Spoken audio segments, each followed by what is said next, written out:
Vienna, August 1865.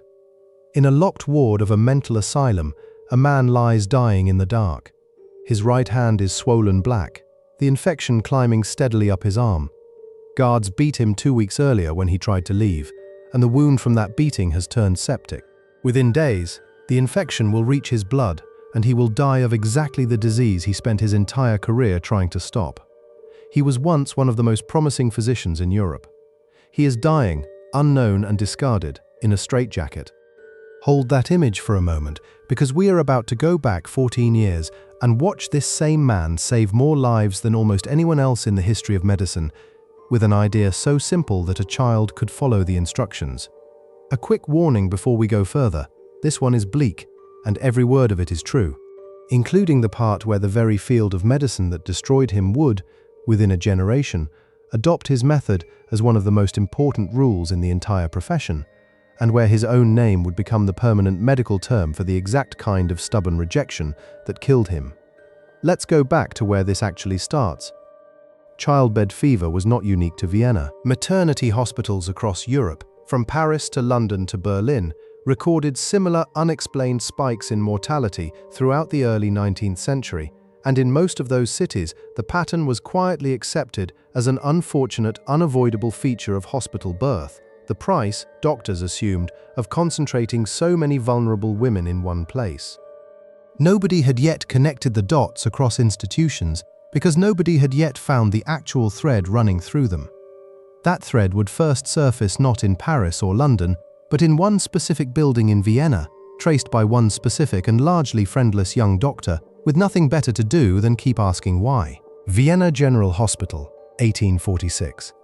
It was, at the time, one of the largest and most respected teaching hospitals in the world, and its maternity division was divided into 2 separate clinics.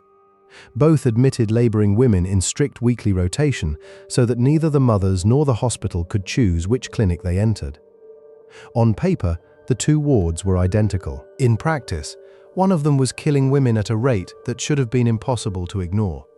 The first clinic was staffed and taught by physicians and medical students. The second clinic was staffed by midwives in training.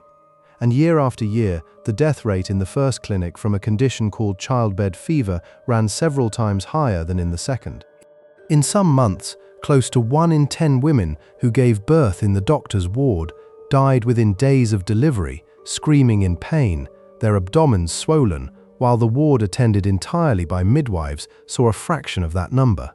A typical morning in the first clinic began not in the delivery room but in the dissecting hall downstairs, where the physicians and their students performed autopsies on patients who had died in the hospital overnight.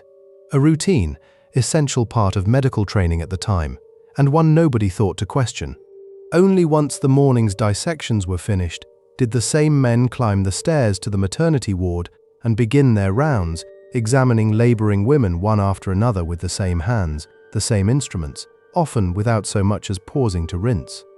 It was, by the standards of 1846, an entirely ordinary sequence of events. Nobody in that building considered it remarkable enough to mention. Word of this got out, the way word always does. Pregnant women in Vienna began begging, on their knees in the admissions hallway, not to be assigned to the first clinic. Some women chose to give birth in the street rather than be admitted there, reasoning correctly that an unassisted delivery on the pavement carried better odds of survival than a bed in the hospital built to help them.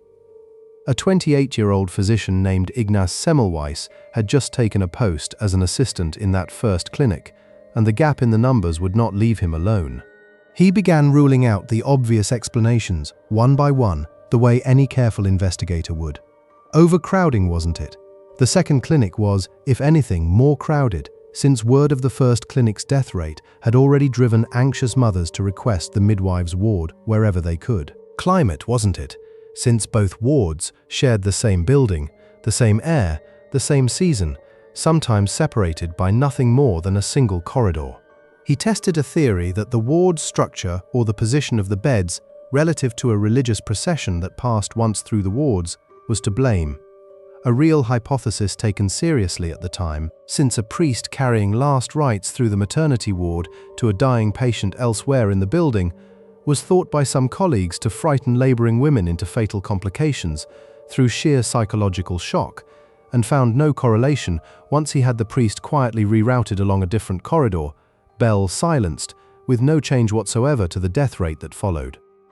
He examined whether the students in the first clinic were simply rougher or less careful during physical examinations than the midwives, and found their technique, by contemporary standards, entirely unremarkable. Nothing explained the gap. Two groups of women, identical in every measurable way, admitted at random, and one group was dying at several times the rate of the other, for reasons nobody could name. Then, in the spring of 1847, a close colleague named Jakob Kolichka died after a student's scalpel nicked his finger during an autopsy. Semmelweis attended the post-mortem examination on his friend's body, and what he found stopped him cold. The pattern of disease inside Kolichka's body, the inflammation, the abscesses, the specific course the infection had taken, was, symptom for symptom, identical to what killed the women in the first clinic. Kolichka had not given birth. He had cut his finger while dissecting a corpse, and that was when the connection Semmelweis had been missing finally clicked into place. The physicians and medical students in the first clinic spent their mornings in the autopsy room, performing dissections on the bodies of patients who had died the previous day, often from the very same childbed fever killing the maternity patients. Then, with nothing more than a quick rinse in plain water, if that, they walked directly from the dissecting table to the delivery room and examined laboring women, hour after hour, patient after patient. The midwives in the second clinic never entered the autopsy room at all. They had no contact with the dead. Semmelweis's conclusion, radical for its time, was that the physicians themselves were carrying something invisible on their hands, from the corpses to the mothers, what he called cadaverous particles, and that this transfer was what was killing the women in droves. He had no microscope capable of showing him bacteria. Germ theory, as a formal, accepted scientific framework, did not yet exist. He simply had the numbers, and a mechanism he could not fully explain, but could not ignore either. So he tried something almost absurdly simple. He ordered that every physician and student entering the first clinic wash their hands first in a solution of chlorinated lime, a harsh, strong-smelling compound already used to remove the smell of decay from the autopsy room, chosen specifically because it seemed to cut through that odor more effectively than soap and water alone. His reasoning at the time was practical rather than theoretical. If a wash could remove the smell of decomposition from a physician's skin, he suspected it might also remove whatever invisible substance was carried alongside that smell. He had no way of knowing, and no way of proving at the time, that he had accidentally landed on a genuinely effective antiseptic. He simply noticed that the smell disappeared, and gambled that whatever caused it might disappear with it. Compliance at first was reluctant and incomplete. Some students treated the new washing station as an inconvenience to be rushed through, rather than a serious medical procedure, dipping their hands briefly before moving on. Semmelweis, characteristically blunt, began standing at the entrance to the ward himself in the early weeks, watching to ensure the wash was done properly before anyone was permitted through. The results were almost immediate. Within the first month, mortality in the first clinic dropped from around 18% to roughly 2%. Within a year, it had fallen further, at times matching or even beating the death rate in the midwives' ward. A simple wash before every examination had, by itself, saved the lives of hundreds of women who would otherwise have died within days of giving birth. If you're the kind of person who wants the story of how a room full of respected professionals reacted to being told their own hands were the problem, subscribe. This channel exists to dig up exactly these moments, and this one gets worse before it gets better. Because proving the numbers, it turns out, was the easy part. Convincing anyone who mattered to believe them was where this story actually goes wrong. You would expect a result like that to end every argument on the spot. It didn't. The senior physicians of Vienna, many of them men who had trained an entire generation of European doctors, did not receive Semmelweis's findings as a breakthrough. They received them as an accusation. To accept his conclusion meant accepting that they, personally, with their own uncleaned hands, had been killing their patients for years, not through any error of skill or judgment, but simply by walking from one room to another without washing. For proud men who considered themselves gentlemen, the very idea that their hands could be unclean in any meaningful sense was treated less as a medical hypothesis and more as a personal insult. Semmelweis's own department head, a man named Johann Klein, was among the most hostile. Klein controlled Semmelweis's position, his research access, and ultimately his career. And rather than championing a discovery that was saving lives inside his own clinic, he grew to see Semmelweis as an embarrassment. Klein was a committed adherent of the older theory that childbed fever was caused by miasma, bad air drifting through the ward, and viewed Semmelweis's insistence on cadaverous contamination as a direct challenge to his own decades of teaching. Colleagues later recalled Klein growing visibly irritated whenever the subject was raised in front of visiting physicians, treating it less as an open scientific question than as an insult he was obligated to correct. When Semmelweis's temporary post came up for renewal in 1849, Klein ensured it was not extended. Semmelweis was pushed out of the hospital where the entire discovery had taken place, cut off from the wards, the records, and the very evidence that had proven him right. Part of what worked against him was Semmelweis himself. He was, by nearly every account from people who knew him, a brilliant clinician and a genuinely difficult communicator. He struggled to write up his findings in the formal, methodical papers the medical establishment expected, and for years relied on colleagues to present his work on his behalf, rather than publishing it rigorously himself. When he finally did commit his full argument to print in 1861, it ran to several hundred pages, dense and repetitive, more a demand than a persuasive case. Better suited to convincing someone who already agreed with him than to winning over a skeptical reader. And skeptical readers were exactly what the medical establishment offered him. Several prominent physicians who reviewed his work dismissed it outright, some without seriously testing his method in their own wards at all. A few who did test it reported disappointing results, in some cases because they only partially adopted his protocol, skipping the very steps that made it effective, then used their own failure to declare the entire theory unproven. One frequently cited case came from a maternity clinic in Prague, where physicians adopted the hand-washing requirement in name, but continued using the same unwashed instruments and linens between patients, then published their continued high mortality rates as evidence that Semmelweis's theory simply didn't hold up outside Vienna. Semmelweis, reading the report from a distance, recognized immediately what had gone wrong and wrote furious rebuttals, explaining that a partial application of his method was not a test of his method at all, but by then, the damage to his credibility was already done, and a correction from a man already regarded as difficult carried little weight against a published clinical failure. Semmelweis, watching women continue to die from a cause he was certain he had already solved, did not respond well to the rejection. His letters to colleagues who resisted his findings grew increasingly furious, at points accusing fellow physicians outright of being murderers for refusing to wash their hands. He was not wrong about the consequences of their refusal. But the accusation, however factually grounded, made him easier to dismiss as unstable rather than harder to ignore as correct. He left Vienna for Pest in Hungary, where he took charge of the obstetrics ward at a hospital there and implemented the same hand-washing protocol, this time with the full authority of running his own department rather than reporting to a hostile superior. He drilled the routine into his staff, with the same insistence that had made him unpopular in Vienna, and this time nobody was positioned to override him. The results matched what he had seen years earlier. Mortality from childbed fever fell dramatically under his direct supervision, in some reporting periods dropping close to zero for months at a stretch, an outcome almost unheard of anywhere else in European obstetrics at the time. For a period, in that one ward, in that one city, he had again proven his method worked exactly as he said it would. But proving it in one ward was never the actual problem.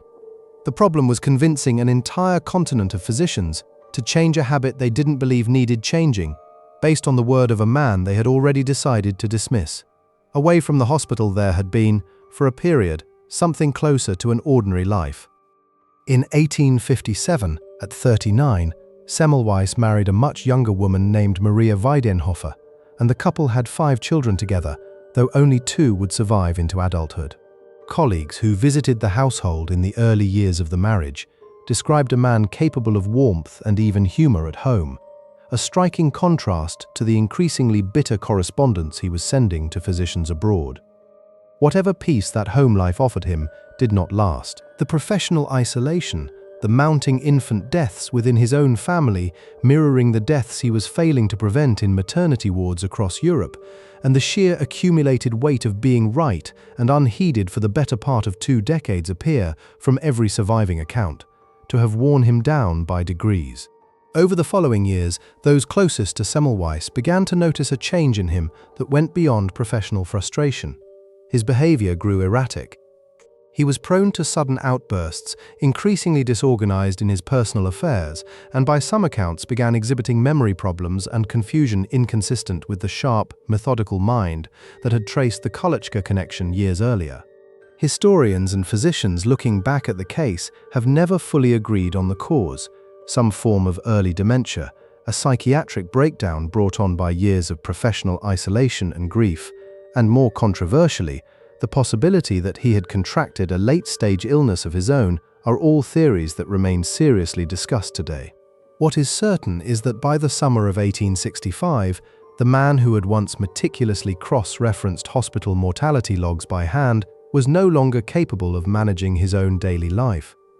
In July of that year, colleagues who were genuinely alarmed by his condition arranged, under false pretenses, to have him committed to a mental asylum. He was told he was being taken to inspect a new medical facility, dressed for what he believed was a professional visit, and escorted by a colleague he still trusted. Only once inside did he realize the true purpose of the trip, and by then the doors were already locked behind him. When he understood what was happening and tried to leave, guards at the asylum restrained him by force, wrestling him into a straitjacket in a struggle that left him with a deep wound to his right hand.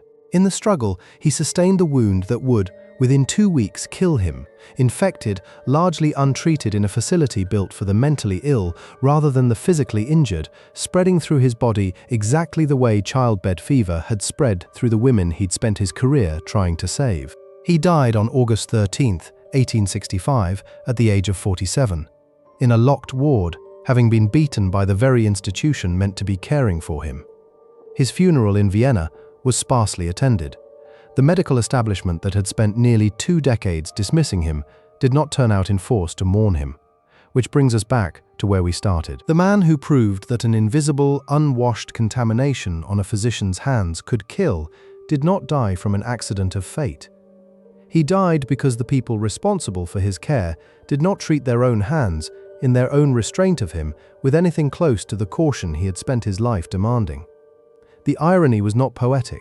It was literal, physical, and entirely preventable, in exactly the way every death he had already stopped in Vienna had been preventable. He did not live to see himself proven right, but he was. Within 20 years of his death, the French chemist Louis Pasteur had established germ theory as accepted scientific fact, identifying the specific bacterium responsible for childbed fever under a microscope and giving Semmelweis's cadaverous particles a name and a visible form at last. Pasteur, presenting his findings to the French Academy of Medicine in 1879, reportedly interrupted a colleague mid-argument to sketch the streptococcus chain responsible for puerperal fever directly on a blackboard, declaring it the true cause the room had spent years failing to identify, the same conclusion Semmelweis had reached by statistics alone, without ever seeing the organism itself, arrived at now with visible proof no one in the room could dismiss. Around the same time, the British surgeon Joseph Lister independently developed antiseptic surgical techniques built on the same underlying principle Semmelweis had been pushing for decades. That unseen contamination, not divine punishment or bad air, was what turned a hospital ward into a death sentence. Lister would later credit earlier researchers, Semmelweis's work eventually included among them, once historians began reconstructing the full timeline, for laying groundwork his own more famous techniques were built upon. Handwashing and antisepsis rapidly became foundational to modern medicine, taught to every physician who has trained in the century and a half since, in lecture halls not unlike the one where Semmelweis had once been laughed out of the room. Today, his name carries a second, quieter legacy far outside medicine. The term Semmelweis reflex is used across multiple fields to describe exactly the pattern that destroyed him, the reflexive, often hostile rejection of new evidence purely because it contradicts an established belief, regardless of how strong that evidence actually is. It is cited in psychology, in the philosophy of science, in discussions of how institutions resist change, even when the data in front of them is undeniable, invoked, for instance. Whenever historians discuss other scientists who were mocked for correct ideas that arrived before the tools existed to prove them, from geologists dismissed for proposing continents once moved, to researchers ridiculed for suggesting stomach ulcers were caused by bacteria rather than stress. Decades before that theory, too, was finally confirmed. The man who could not get a room full of doctors to wash their hands is now the permanent shorthand for that exact failure of human reasoning, deployed in arguments that have nothing to do with medicine at all. And the problem he identified has never fully gone away. Hospital-acquired infections remain, to this day, one of the most persistent causes of preventable death in modern healthcare systems, affecting millions of patients worldwide every year, and contributing to hundreds of thousands of deaths that proper hand hygiene could have prevented. Hand hygiene compliance among medical staff. Despite over a century of proof, despite mandatory training, despite the science being settled beyond any reasonable argument, still falls well short of full compliance in hospitals around the world, with studies in modern intensive care units repeatedly finding that busy staff wash their hands correctly at only a fraction of the moments the protocol actually requires. Hospitals now spend considerable resources on hand hygiene monitoring programs, reminder posters, and compliance audits, essentially institutionalizing, at enormous ongoing cost, the exact behavior one exhausted, unheeded man in Vienna tried to enforce simply by standing at a doorway and watching. The particular resistance Semmelweis died fighting was never really about the science. It was about what people are willing to admit their own hands might have done. So here is the question worth sitting with, and it isn't really about hospitals at all. Semmelweis had the data. He had the results, repeated in 2 different countries, in 2 different decades, each time cutting the death rate by a factor of nearly 10, and it still took another physician's microscope and a stranger's discovery a continent away, before anyone was willing to believe what the numbers had already proven. So the next time you're certain you'd have listened to the evidence immediately, ask yourself honestly, would you have washed your hands before anyone could see the germs? Tell us what you think down in the comments.